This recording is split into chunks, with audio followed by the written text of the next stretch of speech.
स्मृतिरपि त्वय्यर्चनं चापि ते हस्तावञ्जलये कथाश्रुतिरतः कर्णोक्षिसम्प्रेक्ष्यते स्वस्तत्यां व्यसनमशिरोन्नतिपरं सेवेन्द्रश्रेयेण ते तेजस्वी सुजनोऽहमेव सुकृते तेनैव तेजःपते। देवादिदेव अतिशयकारी श्री शंभुनाथ भगवान की जय हो। संत शिरोमणि आचार्य भगवान गुरुदेव श्री विद्यासागर जी महाराज की जय हो। पूज्यवराचार्य प्रवर श्री समय सागर जी महाराज की जय हो। परम पूज्य निर्याभक श्रमण मुनि वीर सागर जी महाराज की, समस्त मुने संघ की। क्या जानना चाहते हो?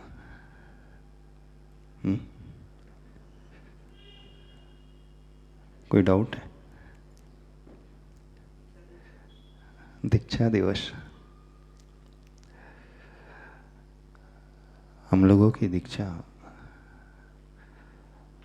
2004 में हुई थी। दयोदय तिलवारा घाट का वो परिसर जबलपुर।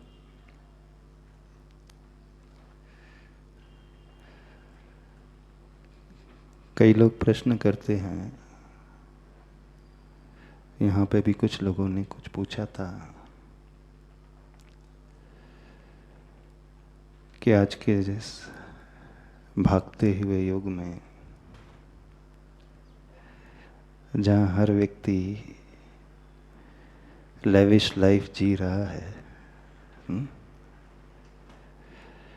हर जगह फैसिलिटीज़ है, सबके पास पैसा है, युवावस्था है,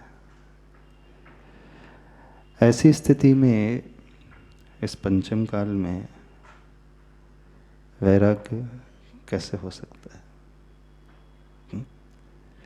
आप लोगों के मन में आता है प्रश्न? किनको के मन में आता है प्रश्न? क्या प्रश्न आता है वैभव? महाराज जी, एक प्रश्न कल पूछने वाले थे लेकिन आज ही के महाराज जी, आप लौकिक शिक्षा का तो पता है, जैसे आप मुंबई में थे डेलॉइट में, तो मुंबई जैसी माया नगरी में रहकर भी अचानक वैराग्य, तो क्या ट्रिगर पॉइंट्स थे वो? मुंबई जैसी माया नगरी में रह के तो पहले तो सुधार लीजिए, हम डेलॉइट में नहीं थे। अचानक वैराग्य ऐसा भी नहीं हुआ हमारे साथ। यदि आप हमारी लाइफ का टर्निंग पॉइंट जानना चाहते हो तो जब सर्वप्रथम हमने गुरुवर के दर्शन किए, उसी समय से मन में कुछ कुछ होने लगा था। आप लोगों को भी कुछ कुछ होने लगता है किसी से मिलकर के?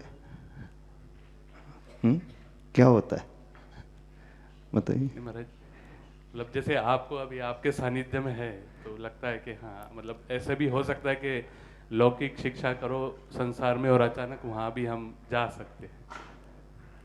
नहीं, आप लोगों को संसार में रह करके क्या होता है किसी से मिल करके? कभी आनंद होता है, कभी प्रोत्साहन मिलता है, कभी कभी अरे वो रिग्रेट आनंद, भी होता है। उस आनंद प्रोत्साहन रिग्रेट की बात नहीं कर रहे। आपकी लाइफ का सबसे इम्पोर्टेंट मोड कब आया? जनरली कब आता है? कोई आपकी लाइफ में कोई वैसा व्यक्ति मिलता है ऐसा? तो हमारी लाइफ में भी इम्पोर्टेंट मोड जो आया जब गुरुदेव के दर्शन हमने सर्वप्रथम किए थे। और इसे पुण्य योग कहो, संयोग कहो, कि आचार्य भगवान संग सहित नागपुर नगरी में आए थे।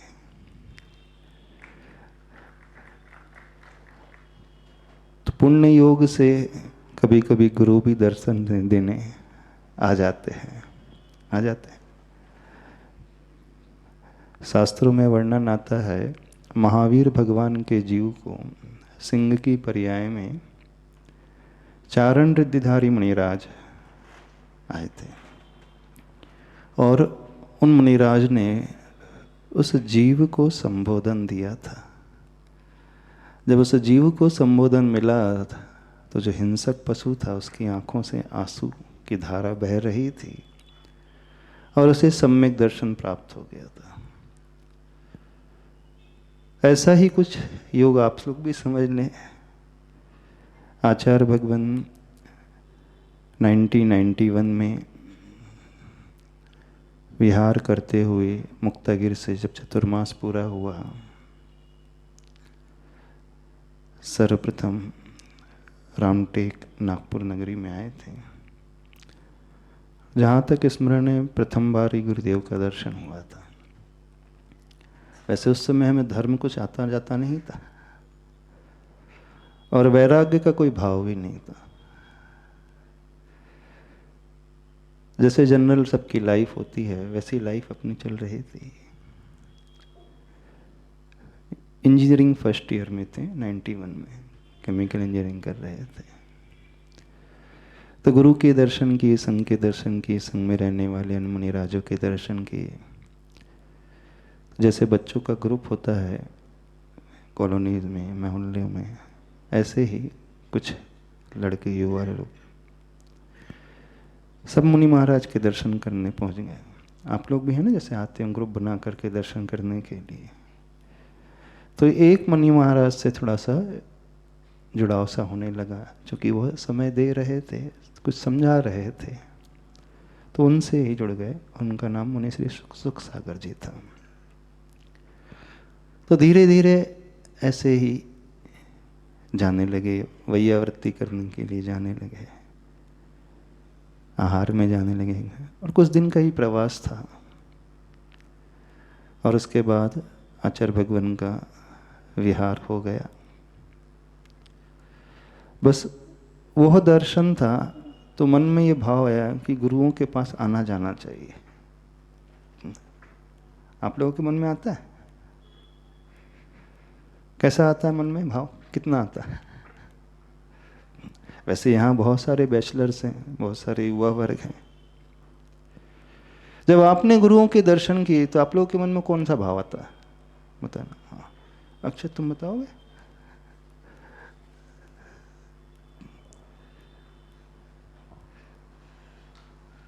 महाराज जी नमस्ते। आता है भाव कि आना चाहिए और मतलब जितना समय मिल सके यहीं पे रुक जाए तो बहुत अच्छा लगता है। पर फिर क्या? फिर वो ऑफिस मतलब काम तो करना ही है, तो फिर वहाँ जाते हैं तो फिर से ऐसा लगता है कि आना चाहिए, पर यहाँ पे ज़्यादा वो फील होता है कि यहीं पे रुक जाए ऐसा। तो ऐसे ही संघ में जाने लगे और ग्रुप बना करके जाने लगे और उनका सानिध्य थोड़ा अच्छा सा लगने लगा। धीरे धीरे थोड़ा जुड़ाव होने लगा। वैराग्य नहीं था, राग था। तो राग के कारण, प्रशस्त राग के कारण अथवा गुरुओं के जुड़ाव के कारण उनके पास जाने लगे। आचार्य भगवान का विहार हो गया। फिर पुनः कुछ समय के पश्चात लौट करके आचार्य भगवान रामटेक अतिशय क्षेत्र में आए, शांतिनाथ भगवान के चरणों में। उस समय थोड़ा सा और जाना हुआ और उन्हीं महाराज जी से हम जुड़े हुए थे। मार्ग थोड़ा थोड़ा अच्छा लगने लगा। अब वो क्या अच्छा लग रहा था हमें भी नहीं पता था, पर संगति अच्छी लग रही थी। जैसा निर्देश मिलता था सुनना अच्छा लगता था। तो मन में विचार आया कि जीवन जीने का एक रास्ता यह भी तो है। संसार में हर व्यक्ति उसी रूटीन को फॉलो करता है, उसी परंपरा का निर्वाह करता है, पढ़ लिख लेता है, बड़ा हो जाता है, अपने पैरों पे खड़ा हो जाता है, विवाह के बंधन में बन जाता है और उसकी ज़िंदगी शुरू हो जाती है। समाज में जो सब करते हैं वही व्यक्ति, बच्चे लोग हैं, उसे देख करके वही करने लगते हैं। पर जब गुरु से मिले, उनके दर्शन करके, उनकी सन्निधि में रह करके मन में ऐसा भी भाव आने लगा कि यह भी एक रास्ता तो हो सकता है जिंदगी को जीने का। और ये रास्ता बड़ा अच्छा सा रास्ता है, क्योंकि उनकी लाइफ बड़ी टेंशन फ्री रहती है। और हर व्यक्ति अपनी दुनिया में बड़ा स्ट्रेसफुल रहता है, बड़ा परेशान रहता है। जब स्टूडेंट लाइफ थी तो वहाँ पे विचार आता था, अब पढ़ाई कर लेंगे, फिर फ्यूचर में क्या होगा, कहाँ जॉब मिलेगी, नहीं मिलेगी कि मिलेगी, कहाँ सेटल होंगे, घर छोड़ करके जाना पड़ेगा, फिर लाइफ में कितने प्रॉब्लम्स आएंगे। ऐसे विचार हमेशा आते रहते थे, जैसे यूथ के मन में आते रहते हैं। जब वो 10-12 पास होता है ना, तो उसके मन में भी विचार आते ही रहते हैं। और हर व्यक्ति, हर युवा कुछ सपने देखता है, सपनों के साथ साथ एक फियर भी उसे सताते तो रहता है, अनसर्टेनिटी का फियर। फ्यूचर में क्या होगा, क्या नहीं होगा, कैसे होगा, ये प्रश्न बार बार कौनते रहते थे। अब ये स्वभाव से ही कौनते रहते थे, प्रश्न अपने मन में आते रहते थे। और एक डर भी लगता था, और डर इस कारण भी लगता था कि जब सबको देख रहे थे, कोई खुश तो नजर आता नहीं था। आप लोग खुश हो अपनी लाइफ में? पूछ रहे हैं आपसे। हाँ, हम तो उस समय की बात कर रहे थे जब हम फर्स्ट ईयर में थे। आप लोग तो बहुत आगे बढ़ चुके हो, बहुत सारे सेटल भी हो चुके हैं, आपकी स्टडी भी हो गई है, जॉब भी अच्छी हो गई है, और एक्सपीरियंस भी हो गया है। और जो आपने सोचा था बहुत कुछ आपने पा भी लिया अपनी लाइफ में। खुश हो अपनी लाइफ में? क्यों बताना, हो कि नहीं हो? हाँ बोला। तुम्हारी शादी हो गई? क्या नाम है? सिद्धार्थ। हाँ नमस्ते महाराज। हाँ, बैचलर हो कि मैरिड हो? बैचलर हूँ। अच्छा, खुश हो? खुश तो नहीं है महाराज जी। नहीं हो? क्यों नहीं हो? ये अभी तो कुछ लोड भी नहीं आया। वही ऑफिस की टेंशन रहती है, और ऑफिस की टेंशन रहती है, और कौन सी टेंशन रहती है? और ये शादी करने की भी टेंशन रहती है महाराज। शादी करने की टेंशन रहती है? और क्या मतलब? अरे तो फिर टेंशन क्यों मोल लेना? जब टेंशन है तो बताओ, क्यों टेंशन क्यों मोल लेना फिर? ऑनलाइन सुन रहे हैं महाराज जी, कोई न कोई मिल जाएगी लड़की बढ़िया। मुँह छुपा देता हूँ। सही बताओ, शादी की टेंशन रहती है? मतलब ऐसा रहता है कि क्या पता कैसे होगा ये सब। कैसे क्या होगा? जो पार्टनर मिलेगा वो कैसा होगा, ऐसा? हाँ मतलब। और कौन सी टेंशन रहती? और भाई काम के प्रेशर की टेंशन, अभी ले ऑफ्स हो रहे हैं तो ले ऑफ्स की टेंशन नहीं रहती। जब से रोज क्लास अटेंड करता हूँ तो उसका तो कोई दिक्कत नहीं है, जो होगी देखी जाएगी। लेकिन बाकी और कौन सी टेंशन? वही अरे आपके पास तो डिग्री भी, आपके पास तो जॉब भी है, और अभी ऐसा लोड आया भी नहीं है, फिर भी टेंशन? स्ट्रेस तो रहता ही है महाराज जी। किस बात का स्ट्रेस? नींद पूरी नहीं होती। नहीं, नींद पूरी नहीं हो रही, क्यों नहीं हो रही? रीजन क्या है? वही कभी काम, कभी मोबाइल चला लिया। जैसे कल प्रवचन सुन रहा था, फिर भी मोबाइल चला रहा हूँ, तो यही सब सुधार नहीं आ पा रहा है। सुधार नहीं पा रहा। अच्छा, जो मैरिड है वो खुश है? कौन है? वैभव? महाराज जी अलग अलग फेजेस होते हैं, कभी खुश होते हैं, कभी टेंशन हो जाती है, कुछ अच्छा हुआ तो बहुत खुश होती है, कभी दिन बहुत अच्छा जाता है कि आज का दिन सबसे अच्छा है, कभी महीना अच्छा जाता है, कभी मतलब ये ऊपर नीचे चलता रहता है, कोई ऐसा फिक्स डे नहीं कह सकते हम। मैं ये भी नहीं कह सकता कि दुखी हूँ और ये भी नहीं कह सकते कि खुश हूँ। दोनों चीज़ें। और जो बिजनेस में है वो खुश हैं, और जो रिटायर हो गए हैं। कहने का अभिप्राय ये है कि जब चारों तरफ देखते हैं, कोई व्यक्ति प्रसन्न नजर आता ही नहीं था। हर एक को किसी ना किसी प्रकार की परेशानी, टेंशन, चिंता सताते ही रहता था।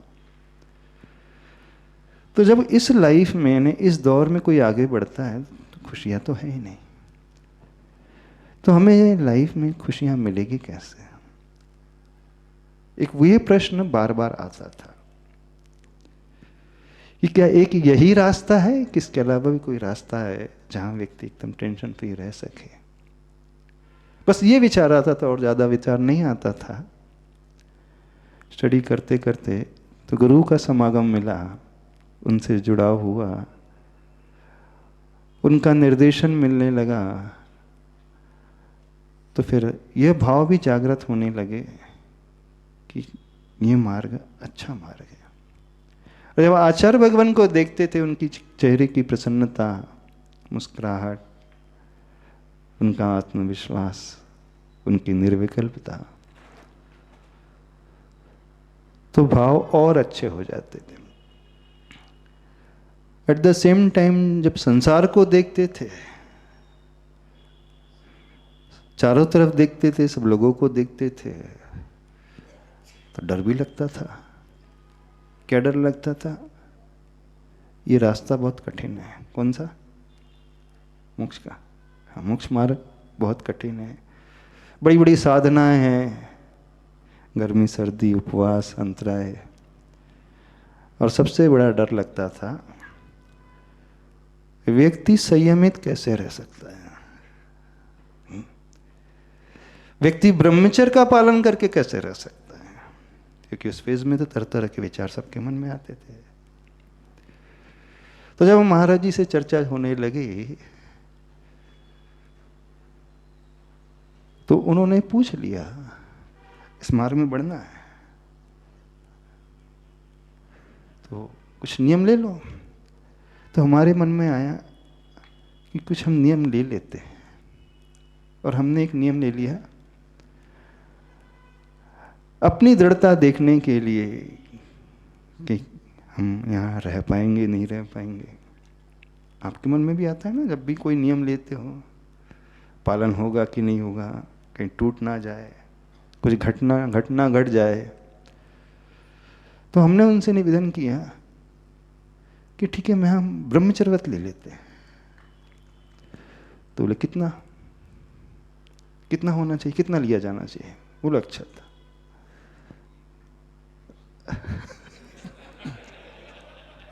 कितना होना चाहिए? 1 साल ना? नहीं, डरते डरते हमने कहा ठीक है नियम ले लेते हैं। तो उन्होंने पूछा कितना? तो हमने कहा हम 7 दिन का लेंगे। क्या कहा हमने? 7 दिन का। जैसे उन्होंने सुना, बोले 7 दिन का कोई नियम होता है, वही ब्रह्मचर्य का। और कब की बात है? जब हम फर्स्ट ईयर में थे। बोले अभी तो बहुत छोटी उम्र है, अभी क्या टेंशन है? नहीं, टेंशन नहीं है, पर मन में कॉन्फिडेंस नहीं है, हो पाएगा कि नहीं हो पाएगा, मन स्थिर रह पाएगा कि नहीं रह पाएगा, कहीं मन डावाडोल ना हो जाए, ऐसे वैसे विचार ना आने लगे। तो अभी हम ट्राई करके देखेंगे 7 दिन हम अच्छे से रह पाते हैं कि नहीं। कि मन का तो कोई जानता नहीं है, पहली बार था। तो महाराज जी ने समझाया, बोले 7 दिन थोड़ी कुछ होता है, बोले कम से कम 1 साल 6 महीने। फिर ना नुकुर करके हमने 6 महीने का ले ही लिया समझाने पर। और ये बात रामटेक की थी। उस समय आचार्य भगवान से कोई चर्चा नहीं की थी, पर ऐसा वैराग्य भी नहीं था जैसे कई लोगों को वैराग्य आ जाता है ना, कई घटना को देख करके, किसी का मरण देख करके, लाइफ में किसी ने धोखा दे दिया, बिजनेस में लॉस हो गया, अथवा जो शास्त्रों में वर्णन आता है, सफ़ेद बाल दिख गया, दांत टूट गया, बादलों का विघटन हो जाना, किसी को मृत्यु सैया में देख लेना, युवावस्था में ही हार्ट अटैक आ जाना, ऐसा कुछ हमारे जीवन में तो घटा नहीं था। जो घटा बस गुरु से जुड़ने का भाव ही वही निमित्त। अब पुण्य ऐसा कि आचार्य भगवान 1993 में रामटेक में आ गए चतुर्मास करने। अब 93 में चातुर्मास करने रामटेक में आ गए। उस समय भी हम धर्म में ज़्यादा जुड़े नहीं थे, सामान्य से सब चल रहा था। और जो इनिशिएट किया था वो 91 के आसपास था। फिर जब आचार्य भगवान के दर्शन किए, और आचार्य भगवान की कक्ष के बाजू में ही, यदि आपने रामटेक की वंदना की होगी, दर्शन किए होंगे, आचार्य भगवान जिस हॉल में रहते थे, बड़े वाले हॉल में, शांतिनाथ भगवान के ठीक पीछे जो दहलान जैसी बनी, और आचार्य भगवान के बड़े हॉल कक्ष के बाजू में ही पूज्यवर ज्येष्ठ मुनिश्री समय सागर महाराज जी का रूम था। बस हम उनके रूम में जाकर के बैठ जाते थे, ज़्यादा नहीं जाते थे क्योंकि कॉलेज चल रही थी, तो संडे के दिन जाते थे और आधा घंटे तक बैठे रहते थे। और महाराज जी भी बड़े गंभीर, महाराज जी किसी से बात भी नहीं करते थे उस समय, वो अपना स्वाध्याय करते रहते थे और हम दूर बस बैठे रहते थे। कोई डिस्कशन नहीं होता था क्योंकि हिम्मत ही नहीं थी हमारे भीतर कुछ पूछने की, और वे भी कुछ बोलते नहीं थे, पर वो देखते तो थे कि कोई आकर के बैठा है। 1 हफ्ता हो गया, 2 हफ्ते हो गया, ऐसे 4-5 हफ्ते हो गए। जब लगातार ये चलता रहा, धीरे धीरे डर कम हुआ और महाराज जी का थोड़ा सा आशीर्वाद भी मिलने लगा, और आशीर्वाद के साथ साथ उनका निर्देशन भी मिलने लगा। हमारे जीवन में निर्देशन मुख्य रूप से फिर बाद में मिला तो पूज्यवर समय सागर महाराज जी का मिला।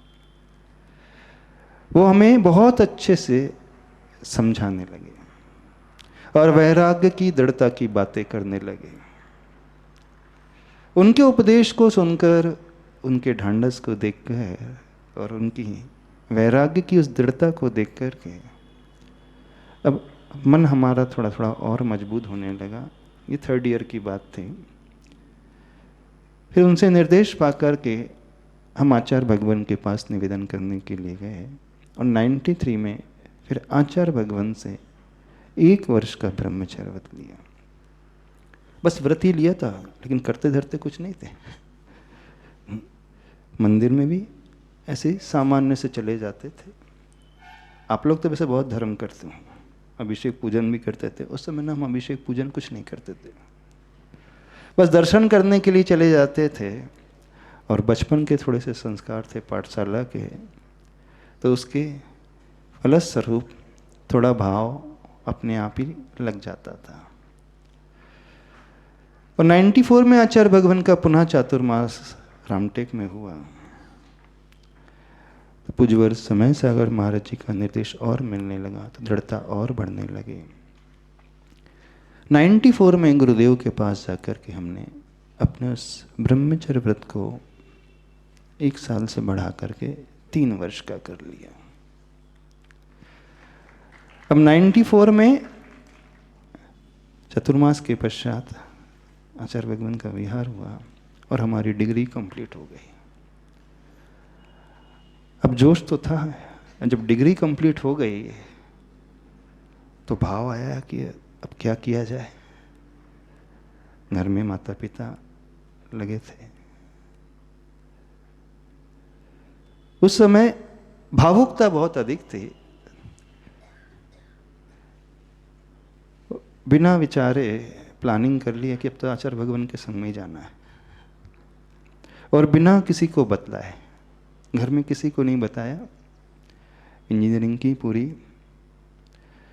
उस समय एक गाड़ी चलती थी लूना, मोपेड होती थी 50 सीसी की, उसी से ट्रैवल आदि करते थे, और बिना माता पिता को बताए, एक डर था यदि हम गुरुदेव के पास जाएंगे तो माता पिता रोक लेंगे, वो जाने नहीं देंगे। क्योंकि जब भी हमने व्रत लिया था वो व्रत की बात किसी को नहीं ज्ञात थी, इवन माता पिता को भी ज्ञात नहीं थी, घर में किसी को ज्ञात नहीं थी, फ्रेंड्स को किसी को ज्ञात नहीं थी। आचार्य भगवान ने कहा था ध्यान रखना भी किसी से कोई डिस्कशन, कोई चर्चा नहीं। प्रारंभिक अवस्था है, दृढ़ता धीरे धीरे आती है। अभी कोई व्यक्ति डिस्क्लोज कर देगा तो हो सकता है कुछ भी हो सकता है, इसलिए अभी किसी से कोई बात करना भी नहीं कि आपने व्रत लिया है, कुछ नहीं कहना। अब व्रत लिया है तो फिर चर्या कैसी होगी, चर्या की चर्चा चिंता छोड़ दो, कुछ करना धरना नहीं है अपने को, सिर्फ अभी अपने मन को दृढ़ बनाना है और इसके अलावा लक्ष्य कुछ भी नहीं होना चाहिए।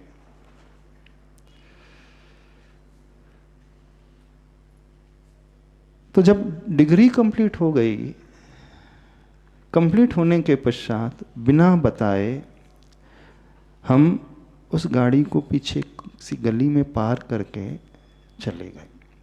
और आचार्य भगवान उस समय बीना बारा की ओर विहार कर रहे थे। हम आचार्य भगवान के संग में पहुंच गए संध्या काल के समय और निवेदन कर दिया कि हम घर बार छोड़ कर के आ गए, वो आपके चरणों में रहना है। आचार्य सर बोले ऐसे थोड़ी होता है, बिना माता पिता को बतलाए, अभी 21 वर्ष की उम्र है और शरीर भी ऐसा नहीं है, दुनिया कुछ देखी नहीं है, ऐसे वैराग्य नहीं होता है, ऐसे संग में प्रवेश नहीं होता है। बहुत उन्होंने समझाया कि अभी भावुकता है और भावुकता में कोई व्यक्ति कदम उठा लेता है तो आगे के लिए, भविष्य के लिए वो अच्छा नहीं माना जाता है। अपने आप को और दृढ़ करो, अपने शरीर को थोड़ा सा और मजबूत बनाओ, और इसके साथ साथ अभी आपको पढ़ाई और करना है। क्या कहा उन्होंने, अभी सिर्फ डिग्री कंप्लीट हुई है, अभी आपको पढ़ाई करना है, आगे फर्दर स्टडी करना है, उसके बाद देखेंगे। तो आचार्य भगवान ने समझा बुझा करके लौटा दिया और लौट करके हम बीच रास्ते में आ रहे थे, सरकारी बस से ट्रेवल कर रहे थे, लौट करके पुनः नागपुर की आ रहे थे। बीच में लखनऊ टाउन गांव आता है, बस स्टॉप में वहीं पे उतरे बस स्टैंड में, तो देखते क्या है, वहीं पास में गाड़ी में घर के सभी लोग, माता पिता और भी रिलेटिव आ गए, क्योंकि किसी को ज्ञात तो था नहीं कि गए कहाँ है, लेकिन धीरे धीरे पता लग गया। धीरे धीरे वो गाड़ी भी, क्योंकि गाड़ी भी नहीं मिली थी, सबको चिंता थी गाड़ी कहाँ में, कहीं कहीं अशुभ घटना तो नहीं घट गई। पर संध्या काल होते होते एक दिन पहले सब पता लग गया, तो हो ना हो वो वहीं गए होंगे। उस समय कोई साधन तो होते थे नहीं, मोबाइल था नहीं, किसी को पता नहीं चलता नहीं था, कम्युनिकेट कैसे करे, किससे करेंगे। तो बस अंदाज से वे लोग उसी ओर आ गए जिस ओर संग था आचार्य भगवान का, होना हो वो वहीं होंगे। और हमारे लिए लौटा दिया गया, तो हम बीच लखनऊ में थे और वहाँ से नागपुर से ट्रेवल करके वो बीना बारा जा रहे थे, और लखनऊ में थोड़ा सा हॉल्ट किया था और बस स्टैंड में मिलना हो गया। अब आंखों में आंसू सबके थे, समझा करके पुनः वो लेकर के आ गए। अब पुनः लौट करके जब आए तो हायर स्टडी करना था। हायर स्टडी के उस पीरियड में, स्टडी के पूर्व हमने एक जगह जॉब ज्वाइन किया था गुजरात में, पोरबंदर, केमिकल इंजीनियरिंग की थी। जॉब करते करते थोड़ा सा सोचा, क्योंकि गुरुदेव ने कहा था अभी हायर स्टडी करना है। फिर एंट्रेंस एग्ज़ाम दी और CFA PGDB के लिए एंट्री हो गई, तो दिल्ली में जाकर के कोर्स करने लगे। ये घटना है 95 की। 6 महीने वहाँ रुकना हुआ, फिर वहाँ से बॉम्बे शिफ्ट हो गए। बाकी रिमेनिंग स्टडी बॉम्बे में ICFI कॉलेज से की थी, इवनिंग क्लासेस रहती थी। 96 में आचार्य भगवान का चातुर्मास महुआ में हुआ, अतिशय क्षेत्र पार्श्वनाथ भगवान की जहाँ प्रतिमा है गुजरात महुआ में, और मुंबई से वो बहुत निकट क्षेत्र था। जब चतुर्मास स्थापना हो गई, गुरु पूर्णिमा के दिन हम आचार्य भगवान के पास पहुंचे। पढ़ाई भी कर रहे थे, जॉब भी कर रहे थे। तो गुरु पूर्णिमा 96 में आचार्य भगवान के पास पहुंचे, निवेदन किया तो आचार्य भगवान ने उस समय फिर आजीवन ब्रह्मचर्य व्रत दे दिया। लेकिन उस समय तक हमारा कुछ त्याग नहीं था, क्योंकि बाहर रहते थे, भोजन पानी सब बाहर ही होता था, होटल में रेस्टोरेंट में ही होता था, और कोई भी नियम नहीं था। व्रत तो था, पर ऐसा कोई नियम नहीं कि प्रतिदिन अभिषेक पूजन, प्रतिदिन स्वाध्याय, शुद्ध भोजन, कुछ भी नहीं। और आचार्य भगवान ने व्रत दिया। अब उसके पश्चात भी कोई नियम नहीं दिया कि चर्या कैसी होना, क्या करना, कुछ नहीं करना। बस एक बात कही कि अभी भी किसी से कुछ कहना नहीं कि व्रत हो गया। अब मुंबई में रहना है, सारा यंग क्राउड है। अब बोले उनके साथ रहना तो उन जैसा ही बन करके रहना है, लेकिन अंदर से अपने भावों को स्थिर बना करके रहना है। चैलेंज बड़ा था, कठिन था। और आपने प्रश्न किया ना, माया नगरी में रहते हुए। हाँ, माया नगरी में जब गए थे 95 में, तो चैलेंजेस बहुत सारे थे, भटकने के साधन भी बहुत सारे थे। और जहाँ हम रहते थे सारा यूथ था, कुछ लोग सीएस की पढ़ाई कर रहे थे, कुछ जॉब कर रहे थे। अब उनके साथ रहे तो उन जैसे बन कर के रहे, और अंदर अपने परिणामों को स्थिर भी रखना है। किसी को पता भी ना चले कि व्रत है, क्योंकि यदि पता चल जाए कि व्रत है और वो देखेगा कि ये तो होटल में खा रहे हैं, घूम रहे हैं, फिर रहे, मूवीज जा रहे हैं, तो लोग तरह तरह की बातें करने लगेंगे। आचार्य भगवान ने स्ट्रिक्ट निर्देश दिया था, डिस्क्लोज बिल्कुल नहीं करना, बताना नहीं। बोले यदि बता दोगे तो फिर जी नहीं पाओगे। होता है ना, समाज में यदि कोई पता चल जाए कि ये व्यक्ति इस फील्ड में आगे बढ़ रहा है, व्रत ले लिया है और इस प्रकार की चर्या कर रहा है, इस प्रकार का जीवन जी रहा है, तो कमेंट्स कसने लगते हैं, डिमोटिवेट करने लगते हैं, तरह तरह की बातें होने लगती है। तो आचार्य भगवान बहुत दूरदृष्टि वाले थे। आचार्य भगवान जानते थे किस पात्र के अनुसार कैसी साधना उससे कराई जानी चाहिए। आचार्य भगवान बड़े प्रैक्टिकल थे। जैसे जैसे व्यक्ति होते थे उसकी सुविधा को देख करके, उसकी सराउंडिंग को देख करके वैसा वो निर्देश देते थे कि व्यक्ति का विकास कैसे हो पाए। वे हमेशा उस उद्देश्य का ध्यान रखते थे कि जीवन में जो लक्ष्य है हमें उसे पाना है, और लक्ष्य को पाने के लिए सबकी साधना, सबकी तपस्या, सबके नियम अलग अलग प्रकार के होंगे। उस जमाने में कोई सोच भी नहीं सकता था कि किसी को व्रत दे दिया और व्रत देने के पश्चात आचार्य भगवान ने कहा था अभी कुछ त्याग नहीं करना, मतलब अभी त्याग के चक्कर में नहीं पड़ना। इवन हम रात में भी खाते थे, ध्यान से सुना, कुछ भी त्याग नहीं किया था। एक सामान्य व्यक्ति का त्याग बहुत बड़ा हो सकता है, उस समय हमारा त्याग नहीं था। तो आचार्य भगवान ने कहा ये भोजन पानी, आहार पानी, त्याग, ये सब चिंता मत करो, अपने आप हो जाता है। मूल रूप से यदि कोई व्यक्ति अपने परिणामों को संभालना सीख गया, दृढ़ता लाना सीख गया और लक्ष्य से बंधा हुआ है, तो ये सब चीजें आसानी से हो जाती हैं। दूसरी बात, आचार्य भगवान दृढ़ता भी लाने की कोशिश कर रहे थे और साथ में परीक्षा भी कर रहे होंगे कि देख ले माया नगरी में रहते हुए कौन अपने आप को संभाल भी पाता है कि भाव में बह भी जाता है। और हमारे साथ ऐसा था कि सराउंडिंग टोटली डिफरेंट थी, नॉन जैन लोग थे पूरे, और घूमने फिरने वाले, खाने पीने वाले, वीकेंड में पार्टीज करने वाले। और आप तो जानते मुंबई की पार्टी कैसी होती है। आप लोग बहुत सब शरीफ हो, है ना, शरीफ इन द सेंस, हो सकता है बहुतों ने कुछ देखा भी नहीं होगा, हमने दुनिया में सब कुछ देखा है, सभी प्रकार की पार्टी भी देखी है, और सबके साथ सब जैसा बन करके रहना, और अंदर में आचार्य भगवान की उस बात को भी ध्यान रखना कि दोस्तों के साथ रहो तो उन जैसा मिलकर के रहो, और बिल्कुल हम वैसे ही रहते थे, लेकिन अंदर ध्यान भी रखना।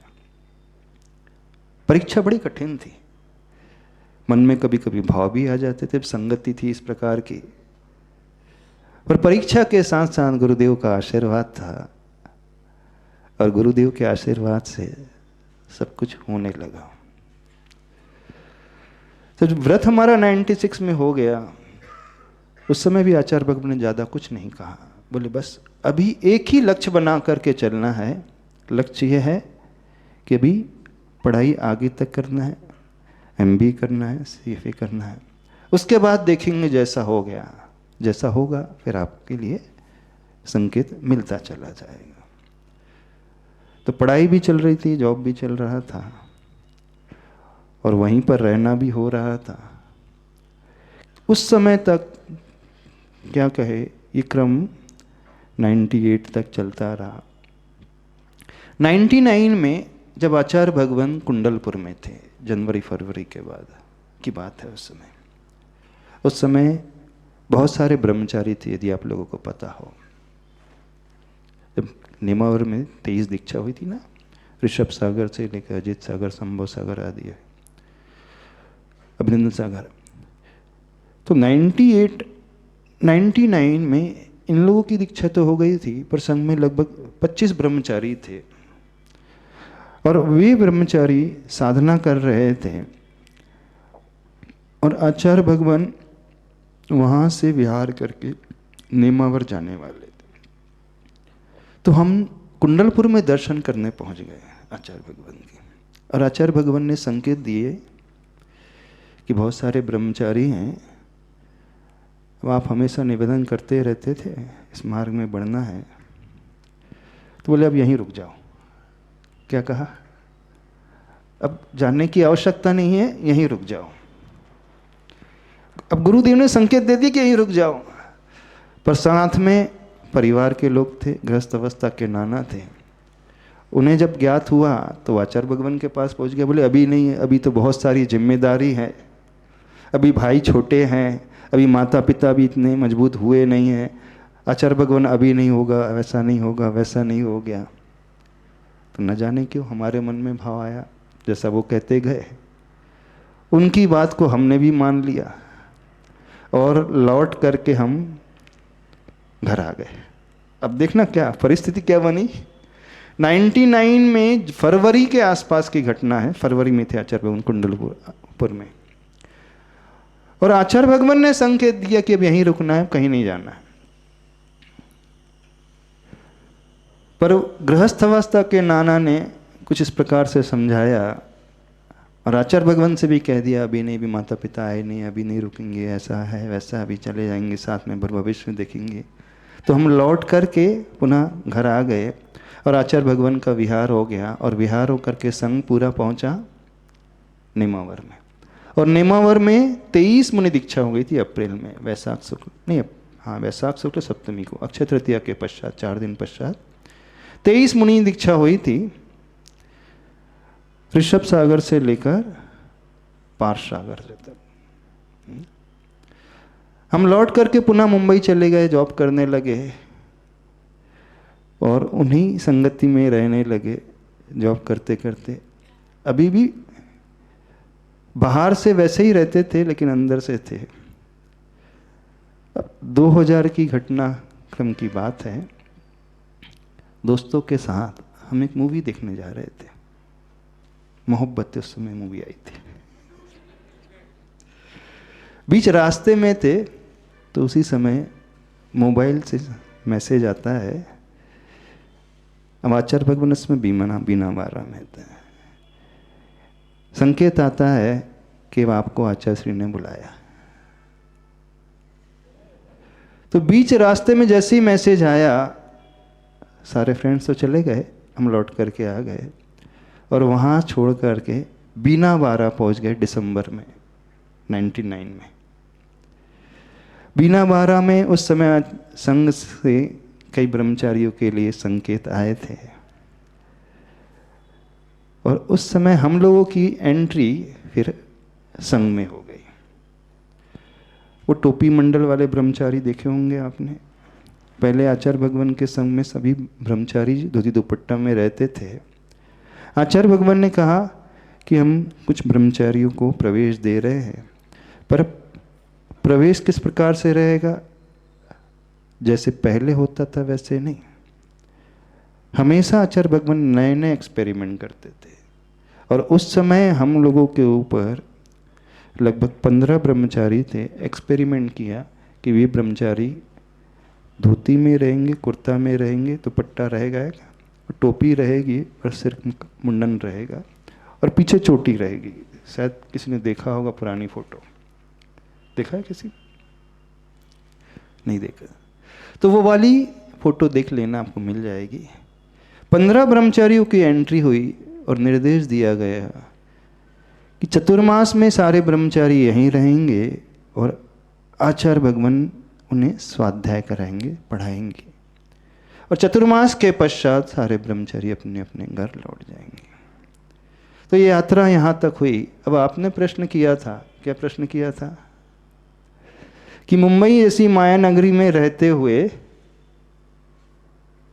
मन में ये भाव नहीं आया अथवा अपने आप को कैसे संभाला, यही प्रश्न किया था। मन में ये भाव नहीं आया कि अपन यहीं बस जाए। भाव तो मन में तो 4 बार आए भी है, ऐसा नहीं कि नहीं आया। पर गुरुदेव की जो शिक्षा थी, गुरुदेव का जो आशीर्वाद था, और गुरुदेव ने जो कहा था कि दृढ़ता बना करके रखना, लक्ष्य को हमेशा याद रखना, और जो गुरु का शुरू से निर्देश रहा, बस वो निर्देश अक्षरशः हमारे मन में बना रहा। आचार्य भगवान ने यही कहा था, बाहर से जिनके साथ भी रहो उन्हें फील नहीं होना चाहिए कि आपका व्रत है, लेकिन अंदर से अपने आप को बचा करके रखना है। वो हमारी दृढ़ता भी बढ़ा रहे थे और हो सकता हमारी परीक्षा भी कर रहे थे। और परीक्षा करते करते गुरु के आशीष को, गुरु के निर्देश को ही आदेश मान करके हम वहाँ पे पढ़ाई भी करते रहे, फिर जॉब भी करते रहे, और जॉब करने के पश्चात फिर हमने कंसल्टिंग एक फर्म भी खोली थी। आपने कहा डेलाइट, हम डेलाइट कंपनी में नहीं थे। जो हम जॉब कर रहे थे बुलियन मार्केट में करते थे, करेंसी मार्केट में एनालिस्ट, एज एनालिस्ट थे। ट्रेडिंग जो होती थी टेक्निकल एनालिस्ट थे।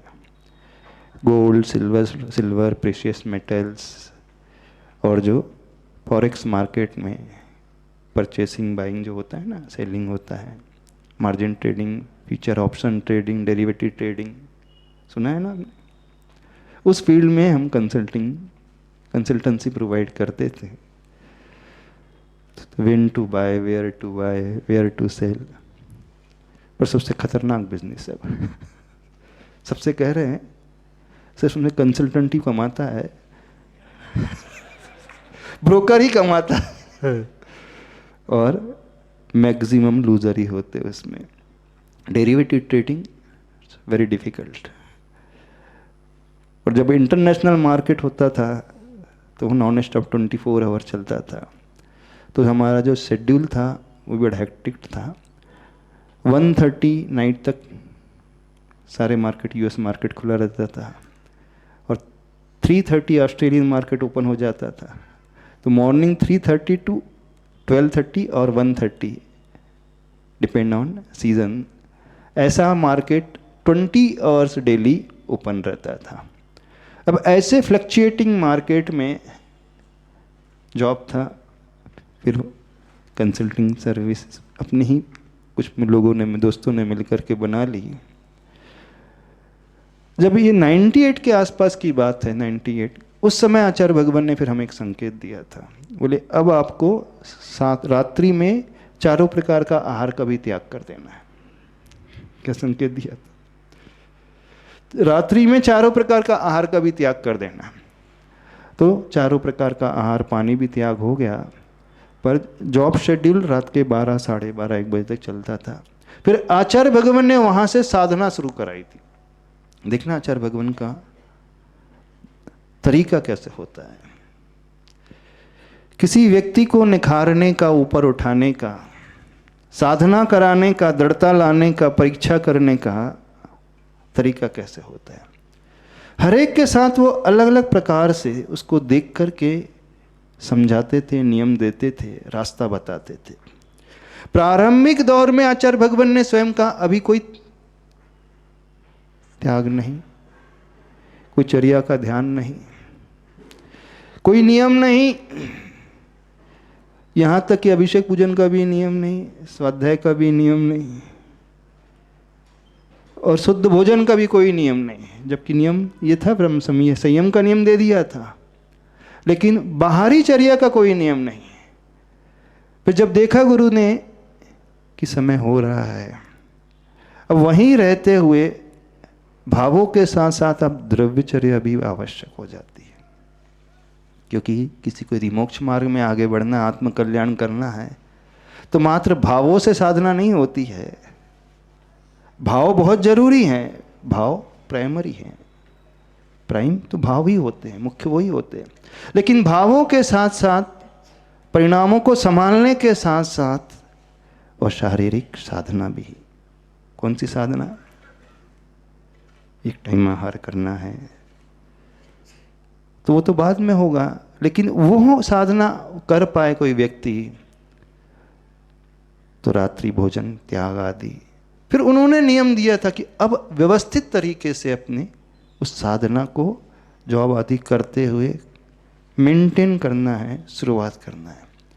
आचार्य भगवान ने पहले भावों की दृढ़ता को जब मजबूत बनाया, फिर द्रव्य साधना को मजबूत बनाने की प्रेरणा हुई, और अपने आशीर्वाद से वो सब संभालते रहे। 99 में शुरुआत में फिर हम अपना रूटीन बदल चुके थे। फिर अभिषेक पूजन भी करने लगे थे और स्वाध्याय भी करने लगे थे, लेकिन इतना करते हुए भी ये किसी को पता नहीं था कि हमारा व्रत है।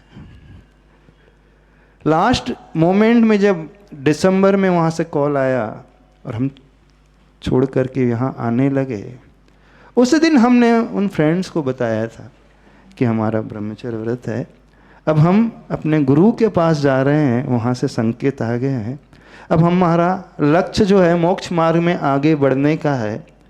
तो वो सारे के सारे फ्रेंड जो है शॉक्ड रह गए थे, बोले ऐसा भी हो सकता है क्या? जो व्यक्ति कल तक हमारे साथ सब कार्य करता था, खाता पीता था, घूमता फिरता था, जिसने कभी भी कुछ ऐसी चर्चा भी नहीं की और जिसके आचरण से भी कभी नहीं लगा, क्योंकि बाहर से थोड़ी लगता है कि जो ब्रह्मचारी बन जाता है तो उसका तो आचरण भी बदल जाता है ना, बदल जाता है कि नहीं। वो प्रतिदिन अभिषेक पूजन सब कुछ करेगा, स्वाध्याय करेगा, शुद्ध भोजन करेगा, दोस्तों से थोड़ी दूरी बना करके रहेगा। पर नहीं, आचार्य भगवान जानते थे किसको क्या कराना है, कैसे कराना है। तो जब 99 में संकेत आए, फिर सब वाइंड अप करके हम बीना 12 पहुंच गए और वहाँ एंट्री हो गई। 15 ब्रह्मचारियों के लिए संकेत आए थे। अब विशेषता देखना, जब हम बीना 12 पहुंच गए, उस समय घर में किसी को नहीं पता था। वहाँ पहुँचने के पश्चात फिर घर में हमने इन्फॉर्म किया कि अब ऐसा ऐसा हो गया है।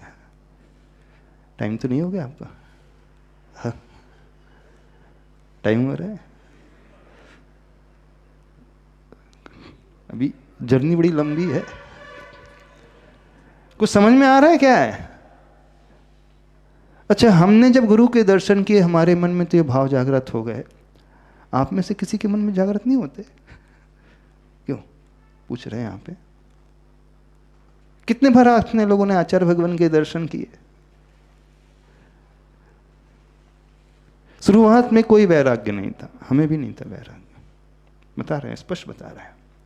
हाँ, बस गुरु से राग था, गुरु से जुड़ा हुआ था। गुरु के पास आने जाने लगे, उनकी सेवा करने लगे तो अच्छा लगने लगा। फिर धीरे धीरे भाव पैदा होने लगा कि सही रास्ता तो है, यही है जहाँ व्यक्ति हमेशा के लिए टेंशन फ्री होकर के जी सकते हैं। कोई टेंशन भी नहीं, कोई स्ट्रेस भी नहीं, चिंता भी नहीं, कोई लोड भी नहीं। अभी आप कह रहे थे ना, अभी तो बैचलर हो, इतना लोड आ गया, टेंशन है, जॉब का टेंशन है, ये टेंशन है, फ्यूचर कैसा होगा। संसार मार्ग में हर व्यक्ति प्रवेश कर जाता है, लेकिन कोई भी सुखी नजर नहीं आता। सुखी होने का एकमात्र रास्ता, निर्विकल्प होने का एकमात्र रास्ता, जब हम उससे ऊपर उठने की सोचते हैं। तो हमारे जीवन में तो ऐसा ही घटा था। फिर इसके बाद जो यात्रा शुरू हुई, संघ में आने के पश्चात स्वाध्याय आदि शुरू हुआ, उसे हम बाद में बता देंगे। कल अपन और आगे डिस्कस कर लेंगे, है ना। दीक्षा का भाव सबसे पहले आता है, और दीक्षा के भाव से पहले भी ये प्रश्न आता है कि हमारी लाइफ होनी कैसी चाहिए। इसलिए हम हमेशा कहते हैं हर व्यक्ति को अपने मन में प्रश्न उठाना चाहिए कि मेरा लक्ष्य क्या है, मैं क्या पाना चाहता हूं।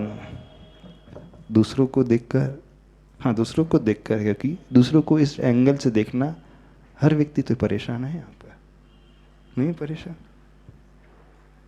कोई डाउट है, पूछना है तो पूछ सकते हो।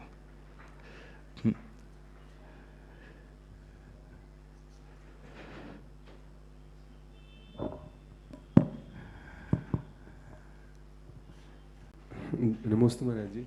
महाराज जी, आपने जो बताया कि आप जब वहाँ रहते थे तो फ्रेंड्स के साथ भी रहते थे और नियम भी नहीं थे कोई भी, और बस ब्रह्मचर्य था। हाँ। तो केवल उस मोमेंट पे जब आपको ऐसा, आपने बोला कभी कभार ऐसा भी लगता था मन में कि स्खलन भी हो सकता है या फिर ऐसा, हाँ, तो फिर उस टाइम पे, क्योंकि वो भी बहुत हावी होता है विषय कषाय के परिणाम या फिर फ्रेंड्स के जो वो लगता है, तो उस टाइम पे कभी ऐसा नहीं लगता था कि ये शायद नियम भारी पड़ रहा है या फिर ये भारी पड़ रहा है? उस समय बार बार आपको क्या चीज़ ड्राइव करती थी? लक्ष्य भी, क्योंकि न स्वाध्याय, आप बोल रहे थे स्वाध्याय भी नहीं करते थे। हाँ, ये शास्त्र वाला स्वाध्याय नहीं था हमारा, चिंतन वाला स्वाध्याय वस्तु था हमारा। जब भी हम दुनिया को देखते थे, हर व्यक्ति को देखते थे, उसकी परेशानी को देखते थे, तो यही भाव आता था, रास्ता सही ये तो है ही नहीं। सही रास्ता है तो गुरु का रास्ता है, सही रास्ता है, सुखी होने का रास्ता है, निर्विकल्प होने का रास्ता है, तो यही रास्ता है। बस ये सोच करके हम पुनः स्थिर हो जाते थे। तो मतलब रेगुलर गुरु का चिंतन रहता था, ये मानिए। हाँ बिल्कुल, गुरु की जो शिक्षा थी, और हमारा लक्ष्य था हमें क्या पाना है, अच्छा बनना है। कुछ ऐसा जीवन तो भव भव में कई बार जिया है, हर बार जिया है, शायद नहीं जिया है तो ये वाला जीवन नहीं जिया है जो गुरु का जीवन है। आचार्य भगवान की वो छवि हमेशा याद आती थी, उनके निर्देश, उनकी वह मुस्कुराहट, उनकी वो दृढ़ता, कि जब आचार्य भगवान इतने अच्छे से दृढ़ हो सकते थे, रह सकते थे। प्रारंभिक भूमिका में डर भी लगता था, नो डाउट, हम भी कह रहे हैं।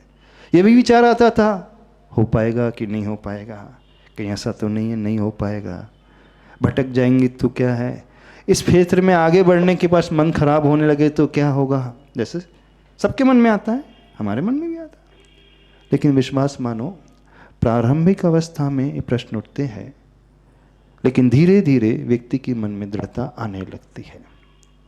सबके मन में उठते हैं, सबके मन में ये भाव भी आता है कहीं गलत कदम तो नहीं उठा लिया, पर अपना लक्ष्य मजबूत है, हमारा समर्पण है, तो वो समर्पण का भाव हमें संभाल लेगा। कभी आपको आपके उस फ्रेंड्स ग्रुप में सुख नजर नहीं आता क्या? मतलब कि अरे आप बताओ ना, कौन सुखी है?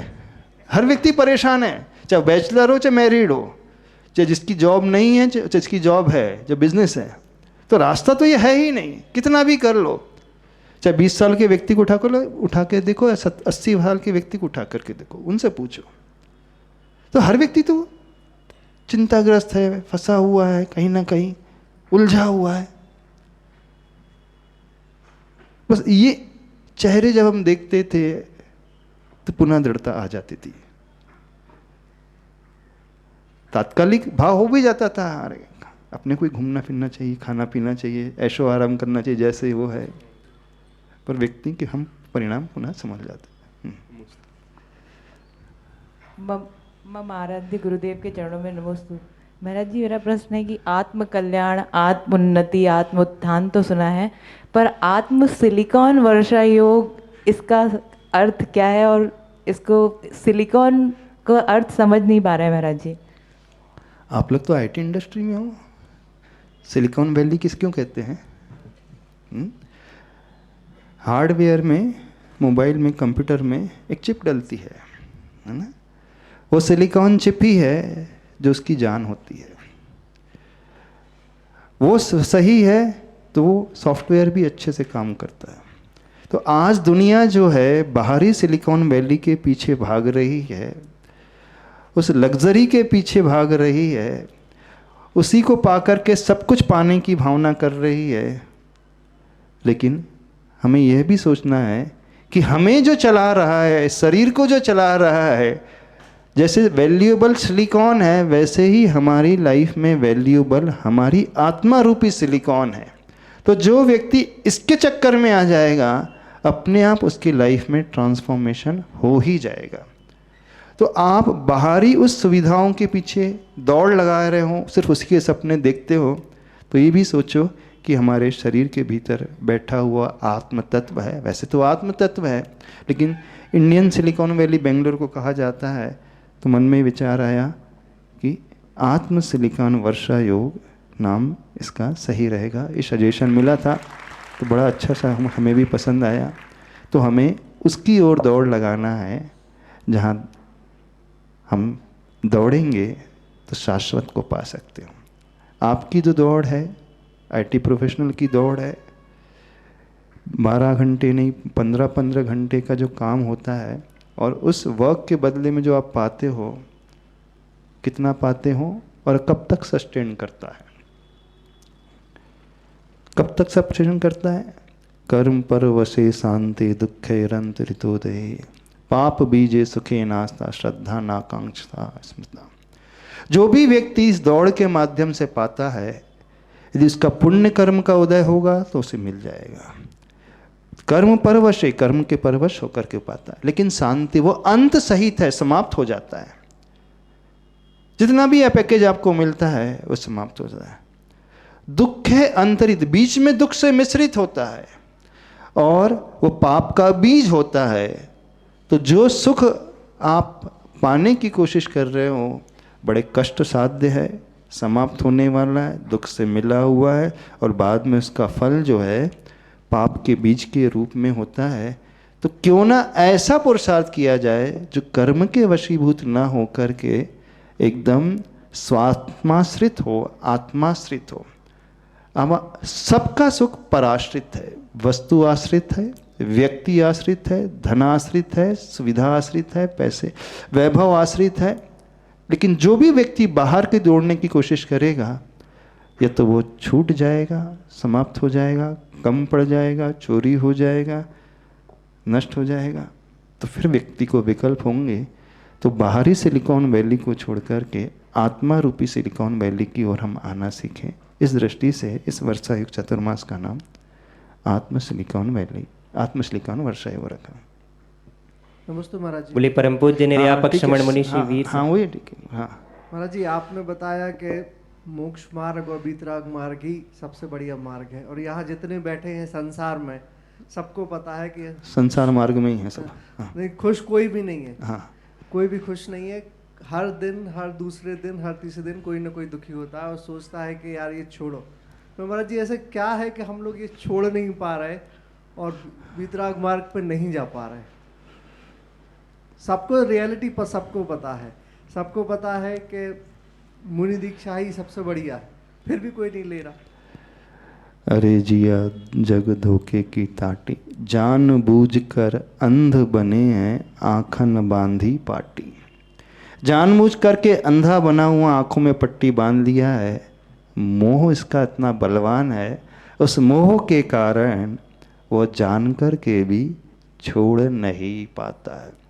गहरी जहाँ आसक्ति हो जाती है, गहरा जहाँ लगाव हो जाता है संसार से, परिवार से, धन से, वैभव से, पद से, प्रतिष्ठा से, नाम से, व्यक्ति सही रास्ते को जानता हुआ भी नहीं छोड़ पाता है। तो यदि हम इसे पाना चाहते हैं तो प्रहार हर व्यक्ति को अपने उस मोह पर करना होगा। आपको देखना है कि आपका अटैचमेंट सबसे ज़्यादा किससे है। जिससे भी आपका अटैचमेंट है उसका फल क्या होगा, कब तक वो रहेगा। तो अनित्य भावना का जो चिंतन प्रैक्टिकल रूप में करने लगता है उसे बहुत जल्दी वैराग्य आ जाता है। जगत काय स्वभावो व संवेग वैराग्य अर्थ में सूत्राचार्य भगवान ने दिया है। संसार का चिंतन और शरीर का चिंतन, परिवार का चिंतन अनित्य भावना के रूप में करने की कोशिश करना कि कौन किसका कब तक साथ देगा।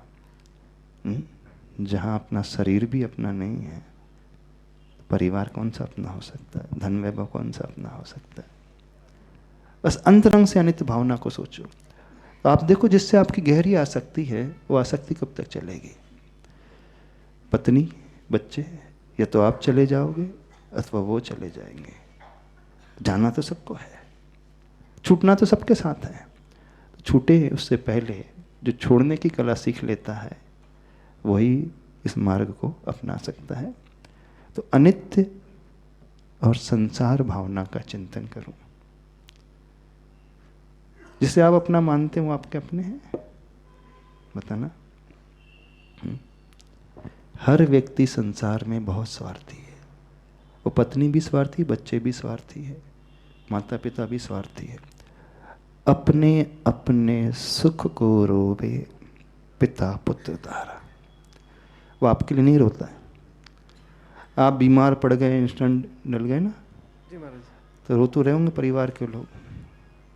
आप बीमार हो गए इसलिए नहीं रो रहे। वो अभी तक पैकेज अच्छा था, सारी फैसिलिटी आ जाती थी, पैसा आ जाता था, सब सुविधाएं मिल जाती थी। अब कौन प्रोवाइड करेगा फ्यूचर में, अनसर्टेनिटी आ गई, व्यक्ति इस कारण रोता है। वो आपके पीड़ा से पीड़ित नहीं है, समझना, चाहे पत्नी हो चाहे बच्चे हो। डर क्या है, अभी सब अनुकूलता मिला करके देने वाला व्यक्ति सामने है, यदि ये चला गया तो क्या होगा, कौन देगा। कड़वा सत्य कह रहे हैं, पूछ लेना। जिसकी आंखों में भी आंसू थे वो क्यों थे आंसू। लगता है कि मोह के कारण, अपनापन के कारण, गलत। अपनेपन के कारण होता ही नहीं है। हर व्यक्ति सिर्फ अपने लिए जीता है। वो पत्नी से भी राग करता है तो अपने सुख के लिए, पत्नी पति से भी चाहती है, राग रखती है तो अपने सुख के लिए, बच्चे माता पिता को चाहते हैं तो अपने लिए, माता पिता बच्चे को चाहते अपने बुढ़ापा की सुरक्षा के लिए। और वो उसे नाम देता है मेरा परिवार, मैं उन्हें चाहता हूं। आप उन्हें नहीं चाहते। कोई किसी को नहीं चाहता संसार में, कड़वा सत्य है। ये लाइन जो समझ लेगा, अपने अपने सुख को रोवे पिता पुत्र द्वारा। स्वार्थी है हर व्यक्ति, बस उसे अपने आप मुझमार अच्छा न लगने लगा, उसकी आसक्ति अपने आप घट जाने लगेगी। कई लोग पूछते हैं महाराज जी हम समझते तो हैं लेकिन हमारा मोह छूटता नहीं है ना।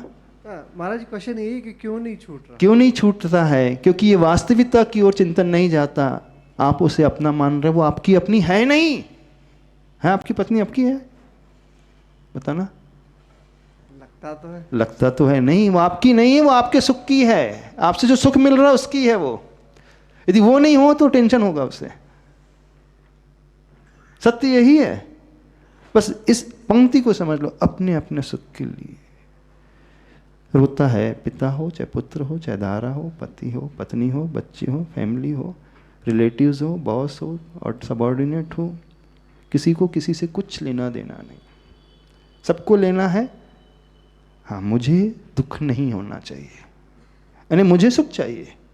अब वो उसमें निमित्त बन जाता है। तो वो जब निमित्त छूटता है तो उसे विकल्प होता है। उस व्यक्ति के कारण विकल्प नहीं हो रहा, चूंकि मेरी सुविधा देने वाला ये था, अब कौन देगा भविष्य में। बस ये संसार की वास्तविकता है कि नहीं। बहुत बार ये भी होता है कि जब मंदिर में होते तो लगता है यही ठीक है, हाँ, घर आ जाते हैं तो लगता है यही ठीक है, ऑफिस पहुंचते तो लगता है यही ठीक है। लगता है, अंदर से नहीं लगता, बाहर से लगता है। आपके सबकॉन्शियस माइंड में गहरा बैठा है यही मोह अच्छा है। अभी सबकॉन्शियस माइंड में ये बात आती ही नहीं कि वो स्वार्थी है, वो आपको अपना ही लगता है। और आप उसे नहीं छोड़ना चाहते क्योंकि उनसे आपको सुख मिल रहा है, इसलिए आप भी नहीं छोड़ रहे हैं। और वो क्यों नहीं छोड़ रहे हैं, उन्हें क्यों विकल्प हो रहा। उन्हें आपसे सुख मिल रहा है, सीधी सी बात है, यही बात है, और इसके अलावा कौन सी बात है। तो अनित्य भावना और संसार भावना का जो चिंतन करने लगेगा, धीरे से पूछना वाइफ से, सही से बताना, मुझे चाहती हूँ कि जो मैं पैसे ला करके देता हूँ, हाँ बैठी के यहाँ पे, हाँ जो मैं पैकेज दे देता हूँ, सारी ज़रूरतों को पूर्ण कर देता हूँ, जो जो इच्छाएं होती हैं मैं इच्छाएं पूर्ण करके दे रहा हूँ, इसलिए तो आप उसकी इच्छा पूर्ति के साधन है, इसके अलावा कुछ नहीं। सत्य, कड़वा सत्य है। दुनिया जिसे कहती कि हम उसे चाह रहे हैं, आप नहीं चाह रहे उसे, आप सिर्फ अपनी इच्छाओं को चाहते हैं, और हर व्यक्ति अपनी इच्छाओं को चाहता है। फिर वो अपनी इच्छाओं की पूर्ति के लिए वो ढूंढता है, तलाशता है, कौन करेगा। सबसे बड़ा, सबसे ऑथेंटिक कौन है, वाइफ सबसे अच्छी है, अथवा वाइफ के लिए हस्बैंड सबसे है, अथवा बेटा है, तो फिर वो बेटे से राग करने लगता है, पत्नी से, पति से राग करने लगता है, नाम देता है कि मैं बेटी से, पत्नी से, पति से राग कर रहा हूँ, मेरा बहुत मोह है। किसी का मोह किसी से नहीं होता है, सबका मोह सिर्फ अपने से होता है, अपने सुख से होता है, और कुछ नहीं। जो इसे समझ लेगा वो तुरंत छोड़ देगा, उसका विकल्प भी नहीं होगा। गलत कह रहे हैं हम? आज जाकर पूछना वाइफ से, सही सही बताना किसे चाहती हो, पूछना आप भी किसे चाहते हो, सही से बताओ। चलो आपसे से पूछ लेते हैं, अपनी पत्नी को चाहते हो? महाराज जी चाहते तो है। नहीं चाहते तो लगा दिया ना आपने, उसे चाहते हो? नहीं, वो आपकी सारी विशेष पूरी कर रही है, जो जो नीड है उसे फुलफिल कर रही है, जो भी है। यदि वो ना करे, आपको विकल्प होने लगा। ब्रेकअप क्यों हो जाते, डाइवोर्स क्यों होते? कल तक तो जो साथ रहने के कस्में खाते थे, हाँ बोले तेरे बिन एक पल रह नहीं पाएंगे, अब तेरे साथ एक पल रह नहीं पाएंगे। तो क्या हो जाता है, अचानक क्या हो जाता है? महाराज जी मगर उन केसेस में तो, उन केसेस में क्या हो जा रहा है बताओ? क्योंकि कहीं ना कहीं जो वो चाह रहे थे वो नहीं मिल रहा था, बस। फिर वो ईगो हो सकता है, फिर नाम हो सकता है, स्टेटस हो सकता है, सुविधाएं हो सकती हैं, उसकी आज्ञा नहीं मानने वाली बात हो सकती है, ईगो क्लैश हो सकते हैं। महाराज जी जो आजकल का टाइम है उसमें तो ज्यादातर ईगो क्रैश ही है। आजकल नहीं, हमेशा से, अनादिकाल से यही है रूट कॉज, तो यही ईगो का, ईगो के अलावा कोई रूट नहीं, कॉज नहीं है। सिर्फ अहम की पूर्ति नहीं होती है इस कारण। तो अहम की इच्छा भी तो अपनी इच्छा है, मेरा ईगो सेटिस्फाइड होना चाहिए, ये भी तो मेरी इच्छा है। तो तभी तक वो साथ रहता है जब तक उसका ईगो सेटिस्फाइड होता है। उसका ईगो सेटिस्फाइड नहीं होता है तो ब्रेकअप हो जाता है, छोड़ देता है। तो आप उसे नहीं चाह रहे हो अथवा उसे नहीं छोड़ रहा हो, सिर्फ आपने ईगो को लेकर, अपनी इच्छाओं को लेकर के ही आरोप लगाते हो कि मैं उसे चाहता हूं। ये बड़ी गहरी पंक्ति, अपने अपने सुख को रोवे पिता पुत्र दारा। आप भी उसे वाइफ के चाहते हो? नहीं चाहते हो ना? सही सही बताओ। महाराज जी आप समझ में आ रहा है कि नहीं चाहते? नहीं चाहते तो किसे चाह रहे हो? अपनी इच्छाओं को। हाँ अच्छा दिया, तुम किसे चाह रहे हो बोलो? अब तो अपनी इच्छाओं को चाह रहे हैं, अपने मतलब जो मुझे चाहिए उसकी संतुष्टि हो रही है, तो उस चक्कर में तो बस इस सत्य को समझ लो, वो भी आपको नहीं चाह रही है। तो इसका अर्थ क्या हो जाएगा? तो फिर आप कहो कि हमारी हम सबको छोड़ दे, छोड़े नहीं है, हम नहीं है। जो भी आप कार्य कर रहे हो कर्तव्य मान करके करो, ये सोच आ जाएगी तो आपका अटैचमेंट अपने आप रिड्यूस होने लगेगा, वो लगाव अपने आप टूटने लगेगा। साथ रहना, कर्तव्य का पालन करना, जिम्मेदारी का निर्वाह करना, पर उससे ऊपर उठ करके रहना। फिर आसक्ति टूटने लगती है। जब आसक्ति टूटने लगेगी तो अपने आप फिर वो जो पढ़ता है, मंदिर में सुनता है, प्रवचन में सुनता है, उसे जीवन में उतारने लगेगा। समझ में आ रही बात? जैसा कि आप सभी को विदित है, आज